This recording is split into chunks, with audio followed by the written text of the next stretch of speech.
Hello and welcome to episode 3 of the Balls Up podcast, the podcast where we bring you all the latest in the sports world. I'm your host Daniel Hayton.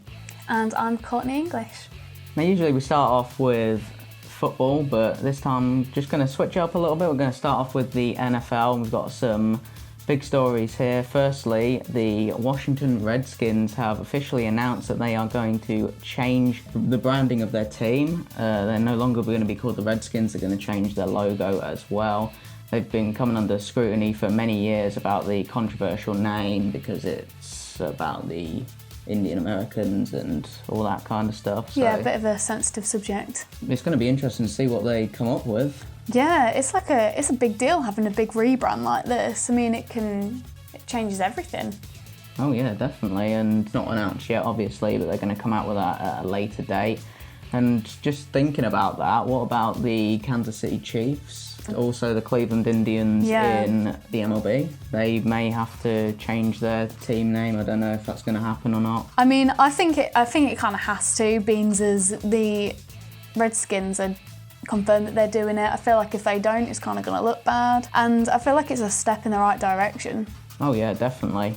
And then if one team has to do it, then I'm assuming the other teams will have to follow suit. Yeah. Sticking with the Kansas City Chiefs, their quarterback and the last Super Bowl MVP, Patrick Mahomes, has been offered a huge 10-year, $450 million contract. I mean, that's a nice contract. Oh yeah, $45 million a year. I'd say that. He's the face of the NFL. Yeah. He's arguably the best player in the NFL. He's going to be the best player in the NFL. Oh yeah, I mean, he's still really young, isn't he? For the next 10 plus years easily, so in my opinion he deserves every single penny of that. Every time I've seen him play he's been really good, so yeah, he's so exciting to watch every time he takes the field. Everything he does is exciting. The last big story in the NFL recently is obviously Cam Newton finally getting a team. Yeah. And not a team that I would have ever expected. When I first saw this story, I was completely in shock, but Cam Newton has gone to the New England Patriots. Yeah, when you told me this, I was really shocked because he doesn't seem like the kind of player you'd expect them to get. No, they've got a very strict system over there. Cam's a completely different quarterback to what they've just moved on from Tom Brady. Completely different ends of the quarterback spectrum right there. Maybe they just fancy a mix-up. Well, this is a massive chance for Cam Newton. Yeah. But obviously, this is not going to go past this year. He's been given a 1-year deal. The contract's all incentive-based because of his injury issues. You know, every season since his MVP season with the Panthers, he's had injury problems. He's not been very lucky, has he? Definitely not. He fell out of favour in Carolina and now he's been given a really big chance because if he goes in there, work really hard and claims that spot, because they still have Stidham, who they really like and knows the system, so he's going to have to work to get that number 1 spot. But if he fights for that position and claims it, and gets that New England seal of approval, then next year he's going to get himself a team and be the number 1 quarterback in somewhere that's going to last more than a year, because this is not going to go beyond this year. This is not going to be like for the next 10 years. And I don't think it's going to lead to a Super Bowl or anything like that. I think New England, they're going to have to go into maybe a little bit of a rebuild after losing their best quarterback over the last 10 plus years of Tom Brady. Moving on, we're going to go to the NBA. There's not a lot of news here, but as we approach the beginning of the season, which is the 31st of July, teams are now in Florida and they are starting practicing again. And onto the MLB, opening day is going to be July the 23rd. The first 2 games are going to be the Yankees versus the Nationals in Washington and the Giants versus the Dodgers in LA. Teams have warm-up games between July 18th and July 22nd. Get ready for the new shortened 60-game regular season, which to me again is quite shocking that they've cut out. They've shaved 102 games off the normal schedule. Yeah, I mean it's quite a cut down. Well, they have lost quite a few months of the season, obviously. Oh yeah. They just want to get this season done. F1 has started. We have had the first 2 races and they've been some very interesting races. Yeah, quite eventful. Both of them at the same track in Austria at the Red Bull Ring. The first race of the year was absolutely crazy. We've had the Ferraris who have looked way off the pace. Oh, yeah. Both races this year, they've had only one car in Q3 for qualifying. Vettel came 11th in the first race, and then Leclerc came 11th and ended up starting 14th after a grid penalty. Bottas won the opening race. We had loads of retirements and 3 safety cars in the first race. Only 11 drivers out of 20 actually managed to finish the race. Yeah, I mean, that's just about half. Hamilton had a terrible start to the year in the first race. He had 2 grid penalties during that weekend, and obviously one of them was, well, it wasn't a grid penalty, but it was a 5-second time penalty for crashing into Albon, basically. Yeah, I felt really bad for him. And that is the second time that has happened in the matter of 3 races, because obviously it happened last year in Brazil as well. And I mean, Albon must absolutely just want to stay away from Hamilton, because every time he's been anywhere near him, it just ends completely wrong. Doesn't go his way. Ferrari were saved in the first race by Leclerc coming out of absolutely nowhere to claim second. Obviously Vettel had the spin early, which meant he didn't pick up many points. Perez got unlucky in the first race. He had a 5-second time penalty for speeding in the pit lane. And we obviously had Norris getting on the podium for McLaren. Yeah, oh, I loved that. Like I've always said, I love an underdog, so I think this is great for him.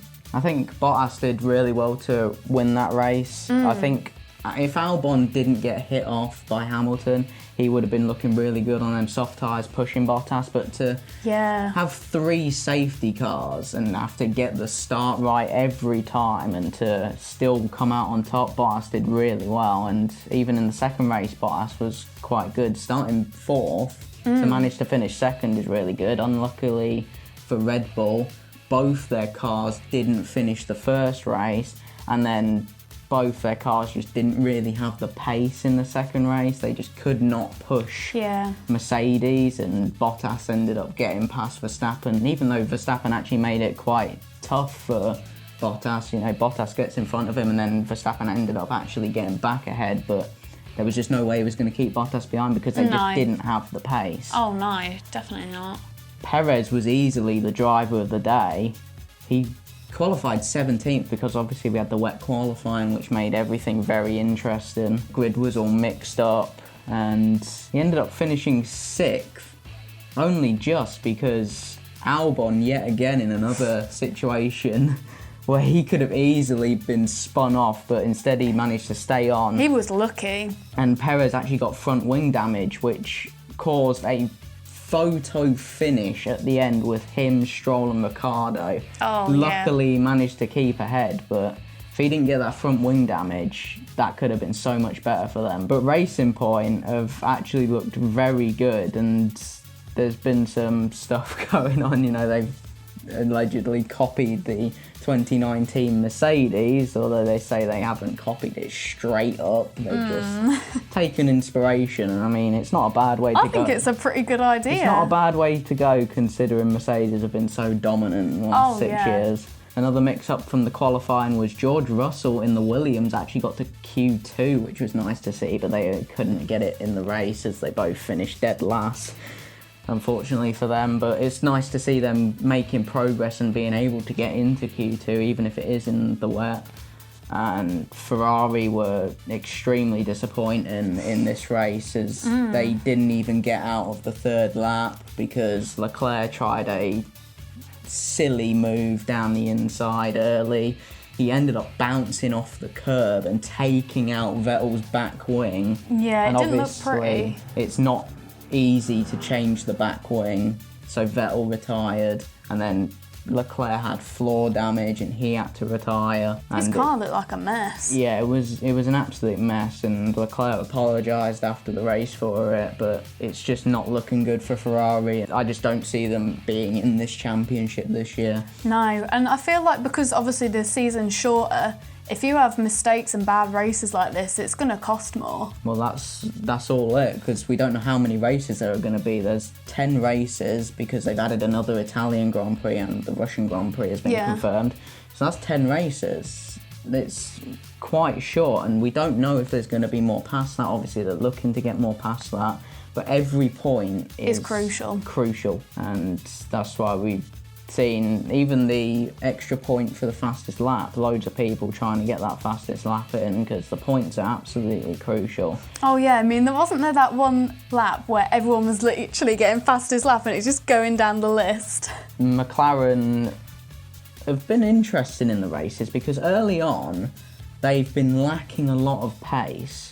But then all of a sudden, in the last few laps, we've seen it with Norris in both of the last two races. Just out of nowhere, the last couple of laps, it's like they just turn their engines up to a qualifying mode or something, and they absolutely go after it and gain loads of places. Oh, yeah.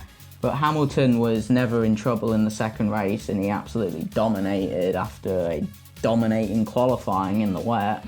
Verstappen made it very interesting in qualifying as he spun off the track spectacularly trying to beat Hamilton's time, which was fun. But we've had a crazy race, which was the first one where barely anyone finished it. We had 3 safety cars, and the second race was 90% normal.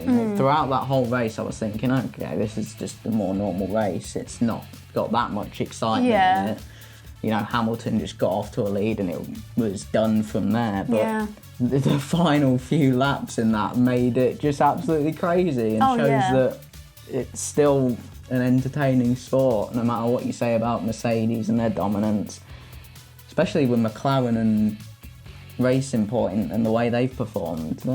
They've really turned up. They could challenge Red Bull at this point. I think it's nice to see when you get the teams that aren't known for being as dominant, when they come and they do well out of it. Yeah, it just brings all the excitement back. We've got some news in F1. Obviously, Fernando Alonso has announced that he is coming back to the sport after a few years out, and he's going back to the team where he won his 2 championships at Renault. So that's going to be exciting, but what does that mean for Sebastian Vettel? Bye-bye. Because he doesn't have a team for next year. Christian Horner for Red Bull said that they don't have space. Racing Point's manager said they don't have space. Renault's last space has just been taken up. Yeah, like if he wants to be on a team that's at least up there, it's just not going to happen. No. Like if he wants to come back next year, it's going to have to be for like a team like Haas or someone like that who don't even have proper brakes, as we've seen in the first 2 races. And I just don't see him doing that. What I can see right now is he's going to have to take a year out. Yeah. And then reconsider, like depending on what happens next year, whether he comes back to a team or whether he would sadly retire. And I mean, he hasn't been the greatest in the last few years, but to lose a 4-time world champion, the grid would definitely miss him. Yeah. Because he's still a good driver in his own right. He just hasn't had the luck. He's had, you know, you could say what you want about all of his issues on the track, but he's a 4-time world champion at the end of the day, and that is always going to be a big miss to the grid. And you know what? I think it would be kind of sad for him to go out after the start he's had so far this season, because his luck hasn't been great so far, and if this is his last season, it's kind of sad. So now we're going to go on to Speedway.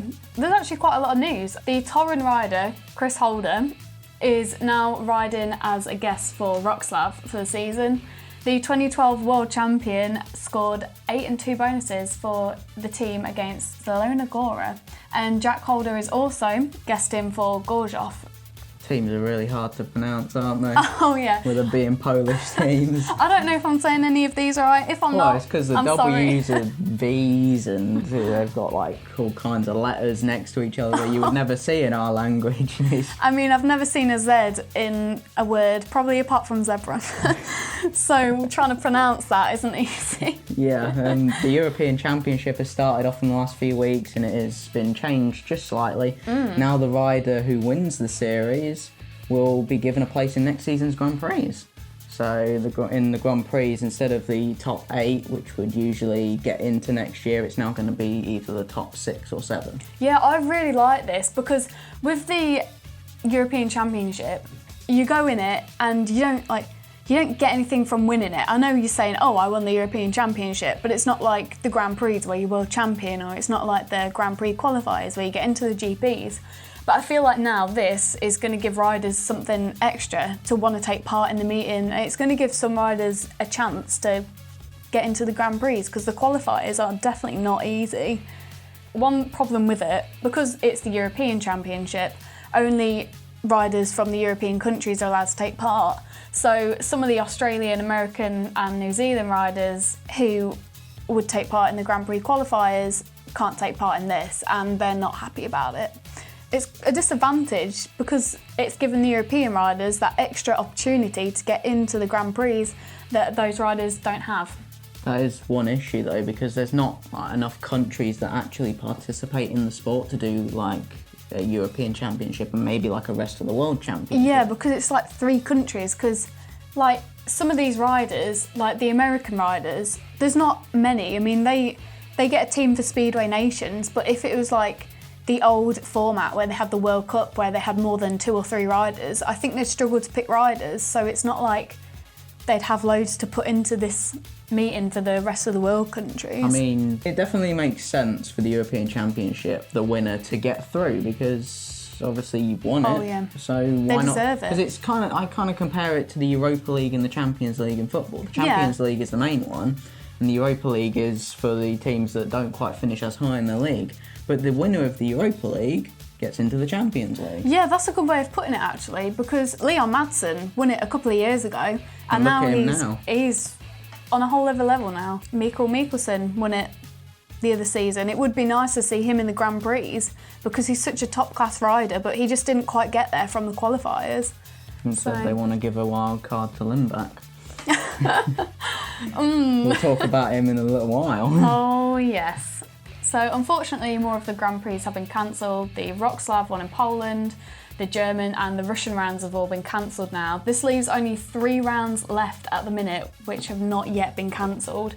Apparently, though, they're on about trying to do some sort of Grand Prix this season, maybe like the European Championship, where it's all in Poland instead of other countries, and maybe just a shortened one, or maybe it'll be like the World Final, which was all in one meeting. But I don't really know how I feel about it, because for me, one meeting, because you can have a bad night. You can be the best rider. Bike could break down. And exactly. All of a sudden you got Smarslick, who's the world champion. His bike breaks down and he comes last. Yeah, you could get a rider who is maybe the best rider in the world that season, but that one meeting doesn't necessarily show it.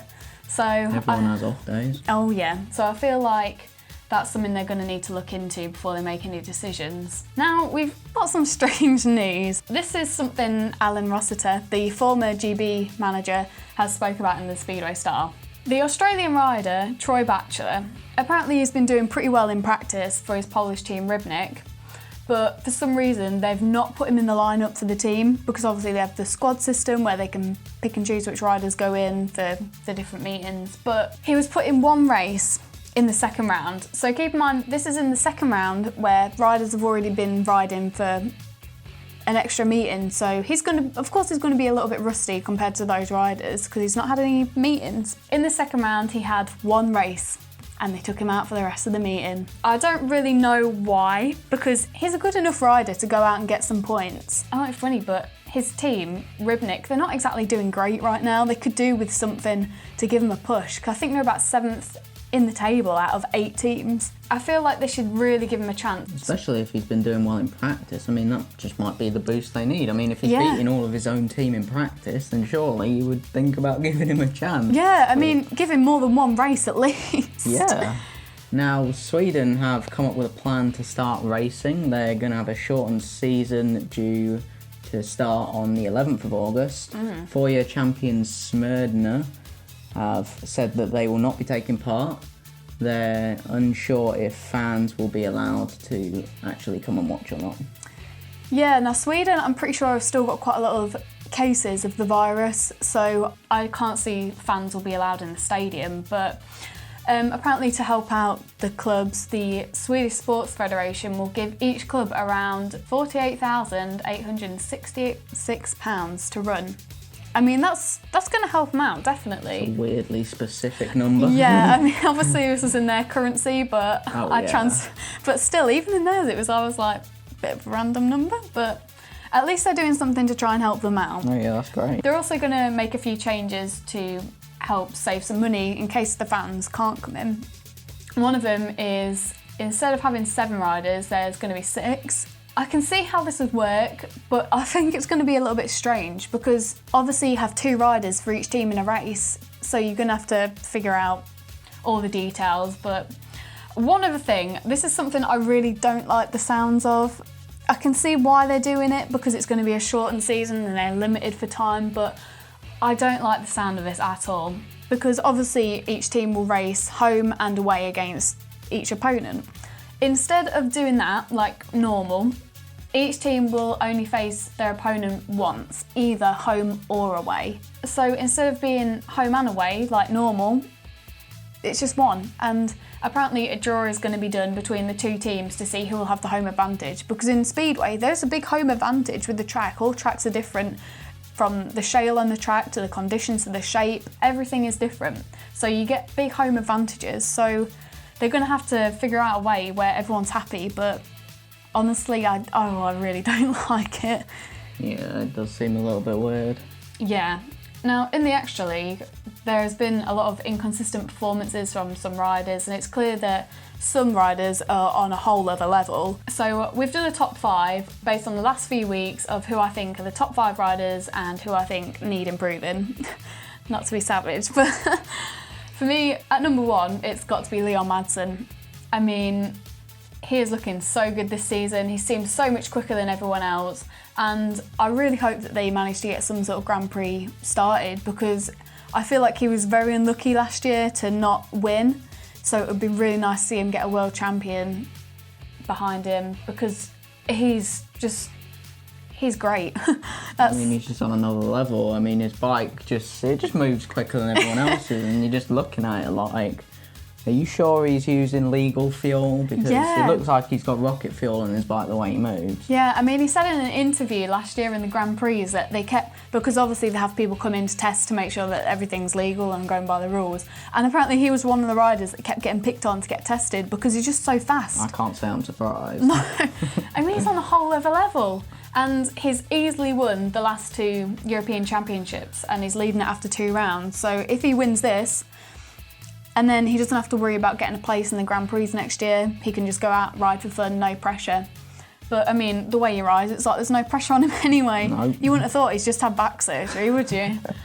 But at number 2, it is Robert Lambert. He's looking really good this season. He had a bit of a rough season last year. He had some injuries. He was riding a lot last year after he wasn't. Yeah, he was riding in pretty much every country possible, and I just don't think that's a very good way to go about it. Yeah, I mean, he said to us when we interviewed him that he wasn't expecting to be in the Grand Prix, so he had a lot on his plate. But this season, he's really up there. He's really high in the European standings.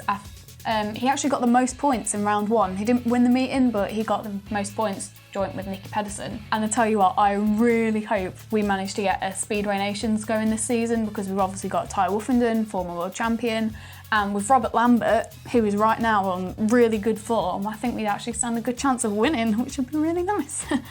Another rider is Lejno's young rider, Dominic Cabrera. Sorry, I'm not sure if the pronunciation's right. But he's only 21 years old and he's looking very fast. You can tell he really tries hard, he gets some good points for the club, and I think in the future he's definitely a rider to watch as long as he keeps on with his good form. Then we've got Emil Sayfutunov. As always, he's shown he's a really high class rider, he's really quick. He was in one of the rounds as a wild card for the European Championship, and there's a funny moment actually, because Gregory Laguta, who's his Russian teammate, there was a race where they were both racing. Laguta was winning, Emil was behind him, and it kind of looked like Emil was going to let him have the win, because obviously Emil's only a wild card, so it means more for Laguta to get the points. Laguta even gave him a little wave, so everyone was like, oh, even the commentator was like, oh, is he going to let him have this one? Then in the last minute, swoops around the outside and gets the win. And I think everyone was quite shocked. Everyone was like, okay. But in that meeting, he looked great. He looked really good. And at number 5 for the top 5 riders, we have Martin Bashlik. He didn't have the best start to the seasons. He looked kind of inconsistent, but in his last meeting, he scored 12 points from 5 rides, which is much better for him. And now his team, Zielona Góra, are actually second in the standings, which is really what they needed because they were looking a little patchy. Now we're going to go on to some of the riders who are going to be looking to improve. The list has got to start with Antonio Limbach. We mentioned him in the last podcast. He rides for Zielona Góra. I think his main issue is consistency. He can have races where he'll go out and win and he'll look really good, and then he'll have races where he's like half a lap behind everyone else. I'm not really sure why. I'm not sure if this is a confidence thing or if it's something to do with the conditions of the track. I don't really know, but he needs to work on it because he can be a really high class rider and it'd be nice to see him back at that level. Now we have got Krzysztof Kasperzak. Again, he's one of those riders that can't seem to stay consistent. For Gorzów, in the other meeting, he only scored 1 point. I mean, this is from a former medal winner in the Grand Prix, and now he's only scoring 1 point. The meeting before last though, he got like a couple of firsts, a couple of seconds, and unfortunately in the European Championship, he only got 1 point when the round before he got 7. It doesn't really make sense to me. It's something he needs to work on, definitely. Next, we have got Max Frick and Dan Bewley. Both of them seem to be struggling for points. Bewley had a serious crash a couple of years ago.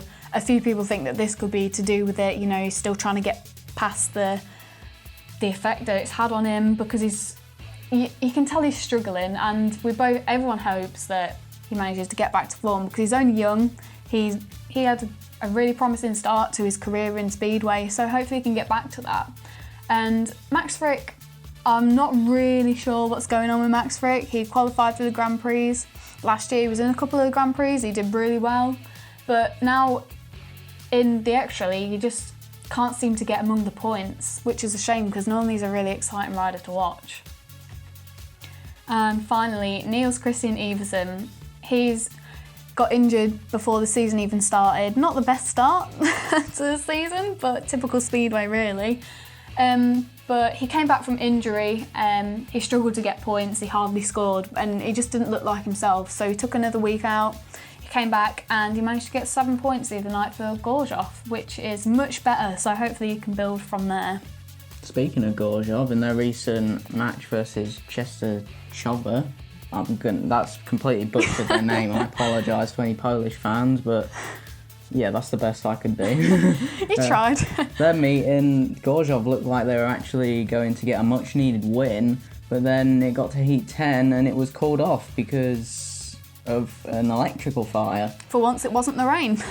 Yeah, and so all the air fences went down, all the refs' lights couldn't work, the floodlights went off and the meeting had to be abandoned. Yeah. And unfortunately for Gorzów, it's looking like the result won't stand because it couldn't get past heat 10. A rerun might have to be done. Yeah, I think that's a shame because Gorzów really needed it, especially against a team like Chester Chowa.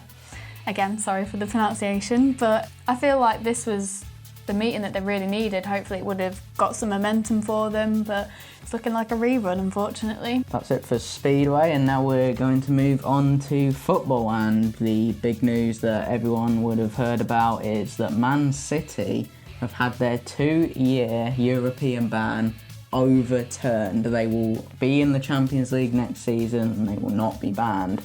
However, their €30 million fine, which was originally handed to them, has been cut to €10 million. And my issue with this is that if they still got fined, that means they've done something wrong, surely. So yeah. Why were they not banned? You know what? I didn't think about that until you just mentioned that. That's a good point. Because if they've done nothing wrong, why give them a fine at all? Yeah. And I think it just completely destroys the credibility of FFP, and it's really just made UEFA look a little bit stupid. Yeah. This is something that's it is a problem in football because, you've got clubs that are richer than everyone else and they just use their money to be better than everyone else. There's nothing you can really do about it, and as proven with FFP, even that doesn't work. And it's something the American sports do a lot better with salary cap. Yeah, I like that idea. To keep it more balanced and fair, no matter how much money you have. And I think if football was created in today's age, it would definitely work in that kind of system. VAR is still a mess. There's no surprise there, though. It's mainly because the refs keep admitting to their mistakes now. Yeah, they've done this quite a few times since the restart. My opinion's changed on it. Not really for the good, but it's kind of like... Because I always thought, maybe it's the technology, maybe we're not ready for it. I mean, we're not ready for it, but not for the same reasons. There's nothing wrong with the technology. It's there to help the refs stop making the amount of mistakes that they were making before it came in. That's why it was brought in. And like I said, I don't have a problem with the refs owning up to their mistakes, because it's good that they're owning up to their mistakes and saying, we did that wrong. My problem is that they're making the mistakes in the first place. Yeah, they're not using the technology because it's meant to help them. And they're it's clearly making not. the same mistakes with the technology as they were without it. Yeah. And it doesn't matter what technology you bring in, unfortunately, they just can't get it right. Yeah. I feel like VAR isn't the problem, I feel like it's the people who use VAR. Onto the action. We had a great couple of weeks. The games have definitely picked up a lot since the restart, because when we first started, they were looking a little rusty. It was all we could talk about in the podcast. Our players were rusty, players needed to get that momentum. And now it's looking a lot less like friendly pre-season games, and the teams have actually started scoring in the first half. It's actually great. It was fun to watch football again. You're not sitting there bored out your mind because no one's doing anything. Mm-hmm. You really want to watch football because it's just come back, but the games were just so anticlimactic. Yeah. But now we've actually started getting really exciting games again, and we had a really good game yesterday, as Man United completely blew their chance to get into third place and into the Champions League spots after they drew 2-2 with Southampton, pretty much last-minute equaliser from a corner that Man United just couldn't defend, and it was tapped in on the line. I mean, the door was left wide open by Chelsea and Leicester, because obviously Chelsea lost 3-0 to Sheffield United and actually set the record for the most percent of possession and the biggest margin of loss while having that. They had 76% of possession and lost 3-0. That's the biggest margin of defeat. It doesn't make sense when you say it like that. That's the biggest margin of defeat since 2003, I believe it was. And then moving on to Leicester. Don't get me started. They absolutely are falling apart. Oh, yeah. And in my personal opinion right now, the way they're playing, they are not going to be in the Champions League. Oh, no. I feel like there was that one game that they had where it was like, we could build from this. They could use this momentum and they could push. Yeah, after that Crystal Palace result, they beat them 3-0. That's when Vardy started scoring again. And I thought, there you go, there's their turnaround, but no. Suddenly just went downhill. In that Bournemouth game where they lost 4-1. Oh, to Bournemouth. Oh, no. You could see the frustration from the players on Leicester. Schmeichel was booting the ball after he made his mistake, and after the penalty went in, he booted the ball again. Soyuncu was that was just needless, what he did to Callum Wilson. I mean, Callum Wilson gave him a nudge into the net, pushed him over a little bit, but to just completely lash out and kick him like that. Yeah, I mean, it wasn't just like a little kick. He booted him. Because, I mean, if Soyuncu doesn't get sent off there, Leicester have all the chance in the world to come get an equaliser. Yeah, he's a key player. And as soon as they got down to 10 men... When you go down to 10 men, you saw it. Bournemouth just absolutely... thrived. Destroyed them. Yep.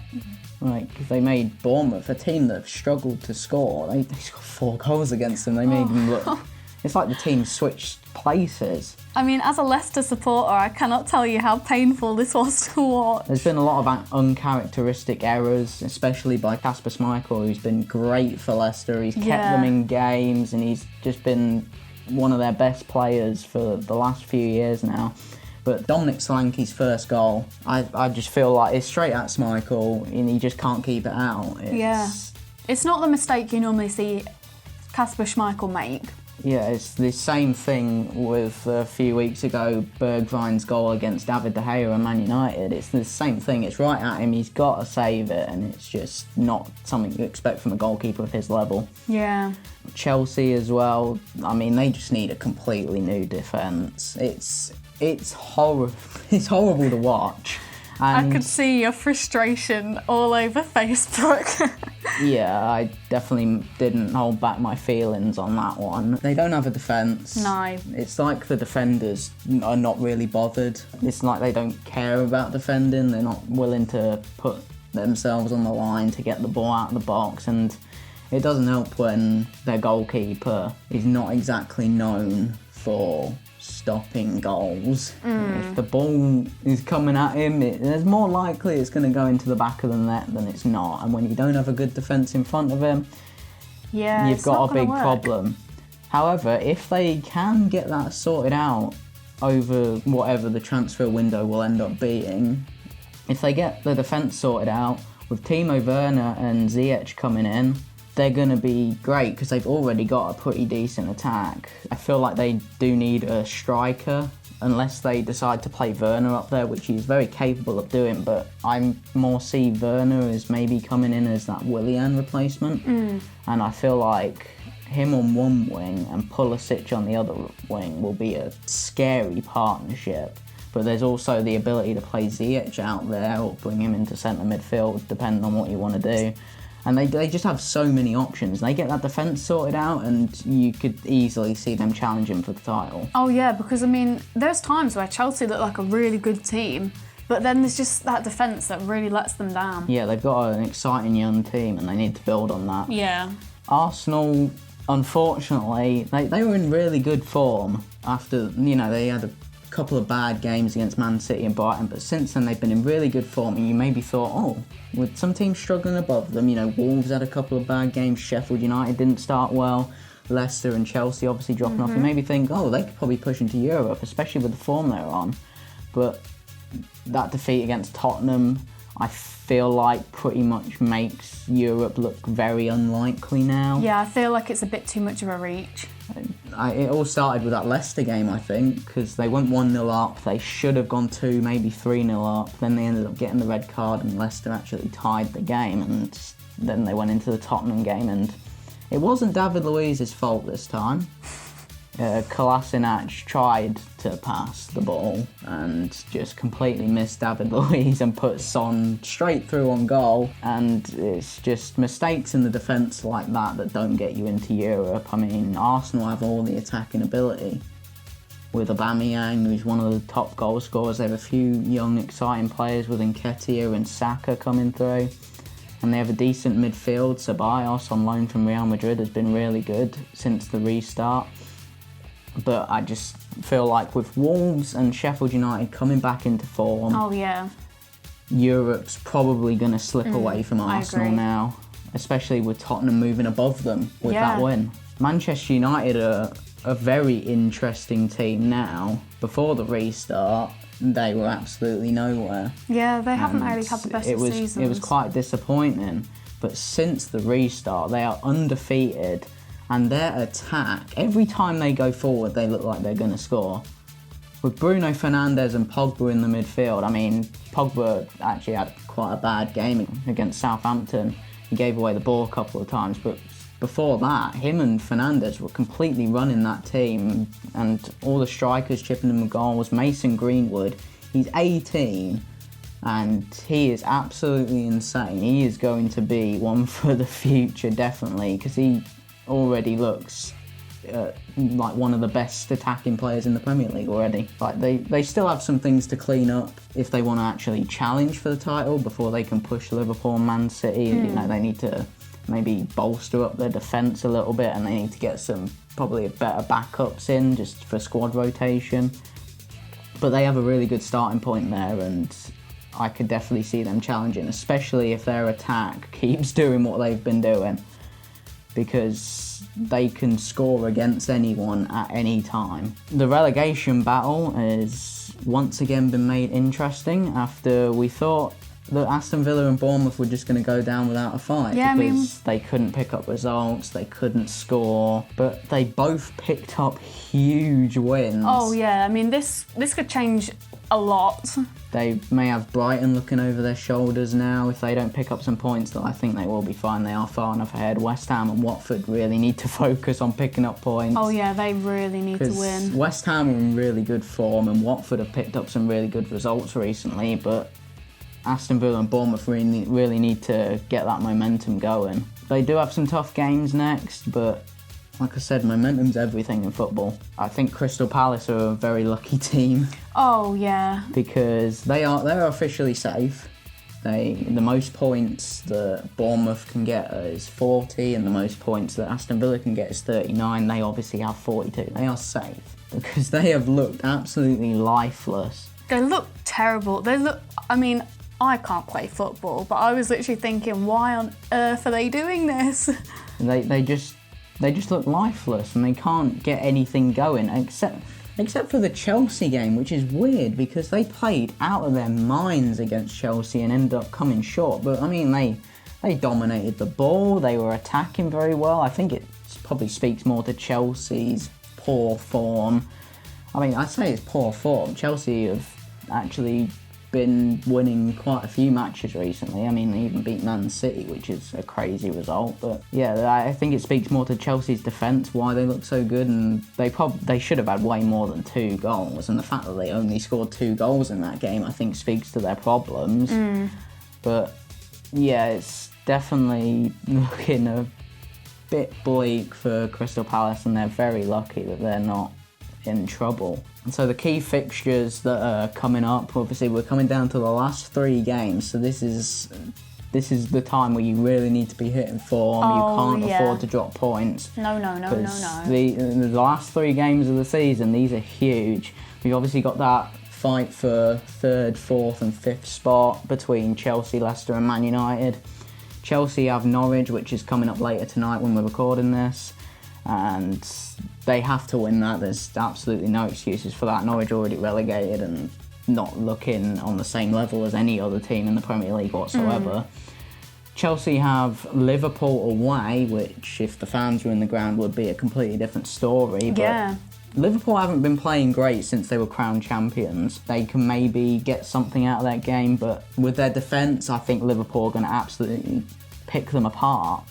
And Chelsea are really in trouble because with Liverpool and Wolves as their last 2 games, they're not easy. And if Chelsea play like they did against Sheffield United, they're going to end up in 5th. Yeah. Leicester, they need to hit form because they have the hardest schedule.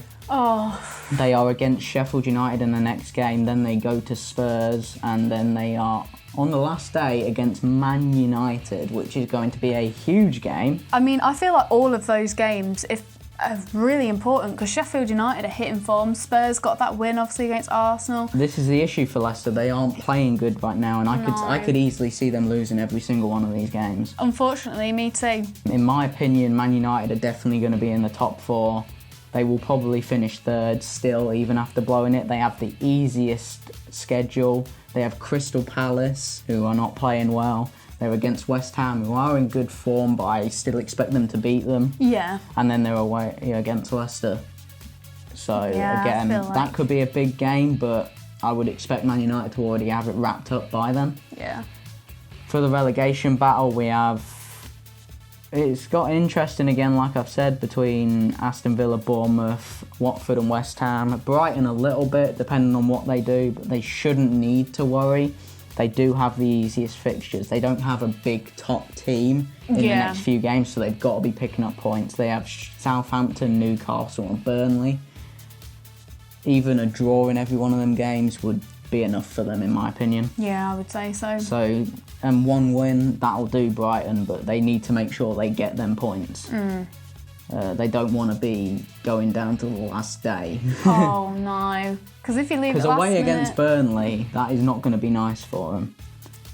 West Ham, now, in my opinion, West Ham could decide it, pretty much. Oh yeah, West Ham once again. They have Watford in their next game, and if one of the teams wins it, I think that team will be safe. That will probably decide it, and then the team who loses that will have to watch out. West Ham have Man United as their second fixture, which, I mean, they could scratch off realistically, because you don't really expect them to pick up points there, but Watford in their first game and then Aston Villa on the last day. Now that is going to be an important game for both teams. Yeah, but I expect West Ham to be fine. Watford are the team that really have to be worrying at this point, because if they don't get a win over West Ham... Oh yeah, they've probably got... Their next two games after West Ham are Man City and away at Arsenal. Yeah, it doesn't look good. Them two fixtures easily make the West Ham game a must-win for Watford, or else they are going to be in trouble. Bournemouth have Man City in their next game, which is going to be really tough, and I mean, they have a lot of momentum coming out of that Leicester game, but Man City are, when they're on, they're on. I mean, look how many goals they're scoring recently. They've had a couple of blips, but they're scoring for fun. And Bournemouth are not exactly known for their defensive quality. Then Bournemouth are against Southampton, which is a must pick up points game. You've got to really be looking at winning that, especially if they're going to lose to Man City. And then Everton on the last day again. It's not going to be easy for Bournemouth, but them last two games, it gives them a little bit of hope.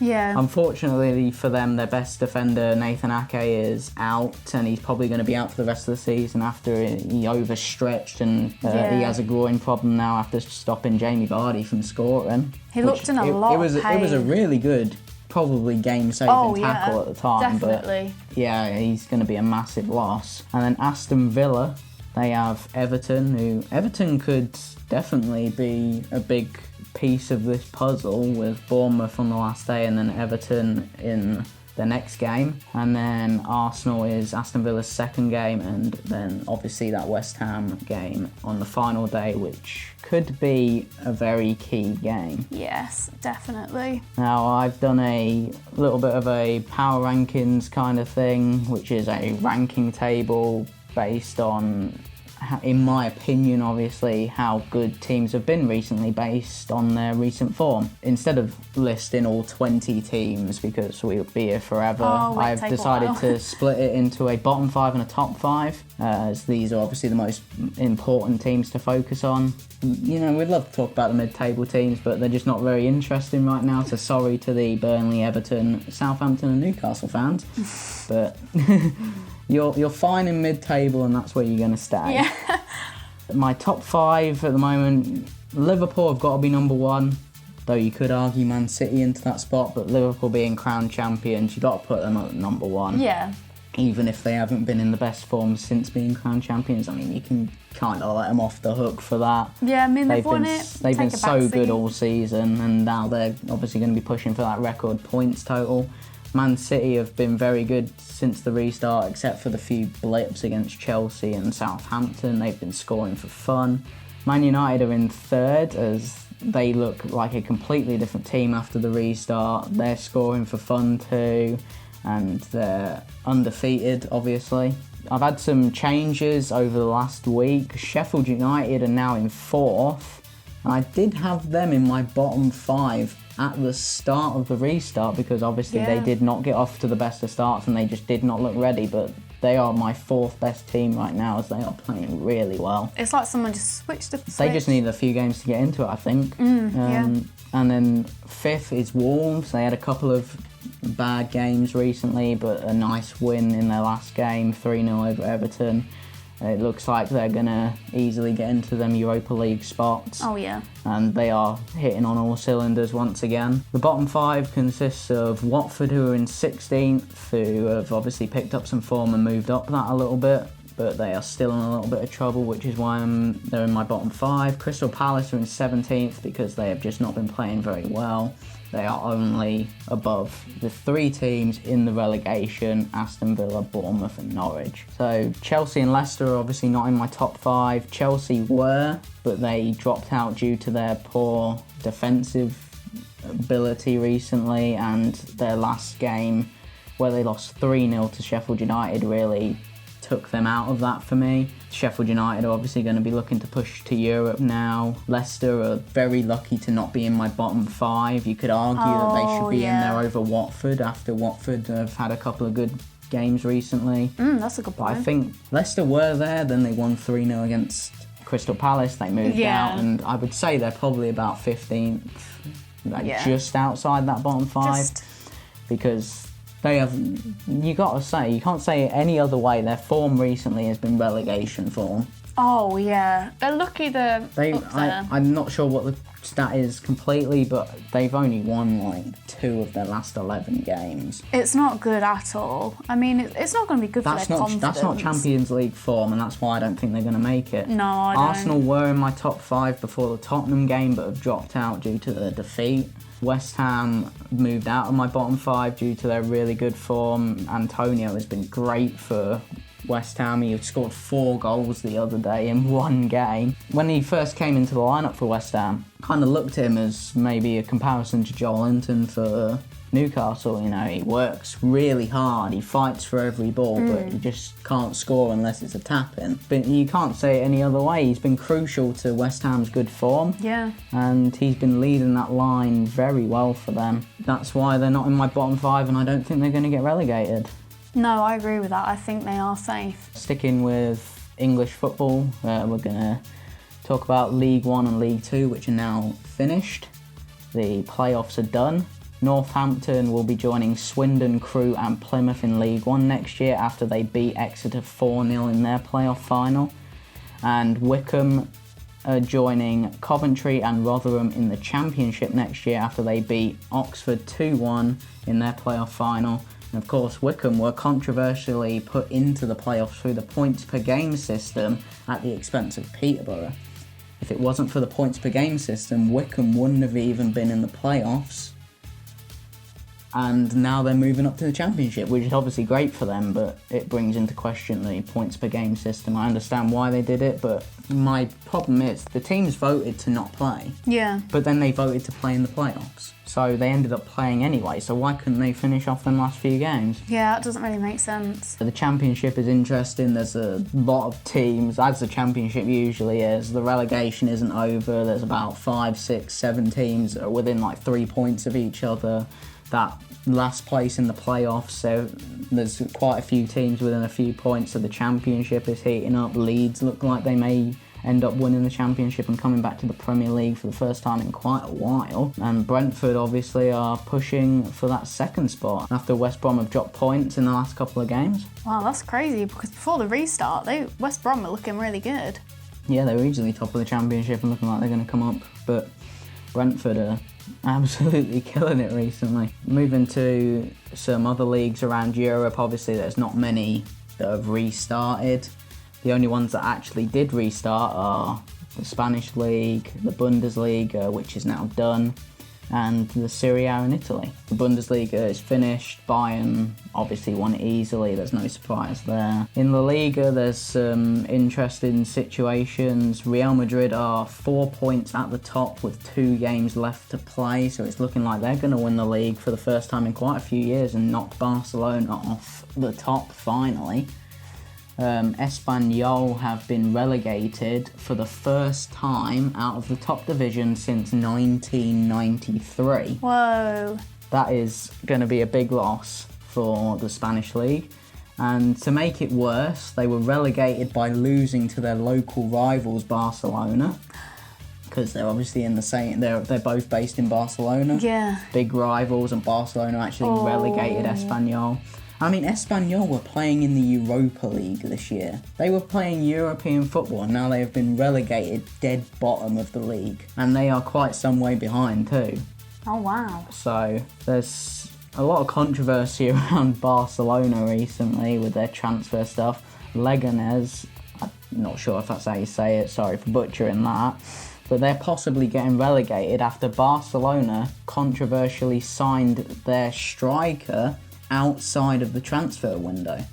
Really? Because in Spain, they have a rule where if you have, because they had Dembele who had a long-term injury, like a 6-month injury, Yeah. you're allowed to make a replacement for that. You're allowed to sign someone as a replacement, and they hit the release clause of Leganes' best striker, Braithwaite, and they signed him, and Leganes weren't allowed to replace him because it was outside the transfer window. Oh, that's crafty. And now they could possibly be getting relegated because of it, which is crazy. There's a lot of question into Barcelona's transfer policy recently. They are looking at trading their great young centre midfielder Arthur in pretty much a straight up swap for Juventus's older midfielder Pjanic, who is 30, I believe, and Arthur's 23. And it's pretty much a straight swap. I believe Arthur's going for about 70 plus million and Pjanic is coming in for about 60. Okay. I mean, Pjanic is a great midfielder, and he's probably a little bit better than Arthur now, but there's like a 7-8 year age difference. Yeah, I mean, Arthur's... And there's not that much of a difference between them, and you know, Barcelona are aging their squad. That, it doesn't really make sense, because surely Arthur is just going to get better. Oh yeah, definitely, and it's been a question of their transfer policy for quite a while now, probably ever since Pep Guardiola left.